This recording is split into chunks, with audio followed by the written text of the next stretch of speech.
اور جو لوگ مومن مردوں اور مومن عورتوں کو ایسے کام کی تہمت سے جو انہوں نے نہ کیا ہو ایذا دیں تو انہوں نے بہتان کا اور کھلے گناہ کا بوجھ اپنے سر پر رکھا۔ اے پیغمبر صلی اللہ علیہ وآلہ وسلم، اپنی بیویوں اور بیٹیوں اور مسلمانوں کی عورتوں سے کہہ دو کہ باہر نکلا کریں تو اپنے چہروں پر چادر لٹکا کر گھونگھٹ نکال لیا کریں۔ یہ چیز ان کے لیے موجب شناخت و امتیاز ہوگی تو کوئی ان کو ایذا نہ دے گا،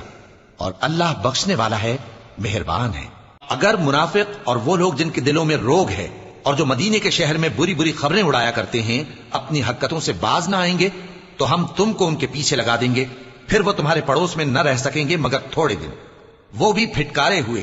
جہاں پائے گئے پکڑے گئے اور جان سے مار ڈالے گئے۔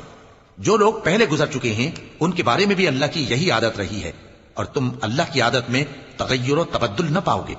لوگ تم سے قیامت کی نسبت دریافت کرتے ہیں کہ کب آئے گی،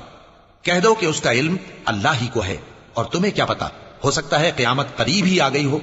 بے شک اللہ نے کافروں پر لعنت کی ہے اور ان کے لیے جہنم کی آگ تیار کر رکھی ہے، اس میں وہ ہمیشہ ہمیشہ رہیں گے، نہ کسی کو دوست پائیں گے اور نہ مددگار۔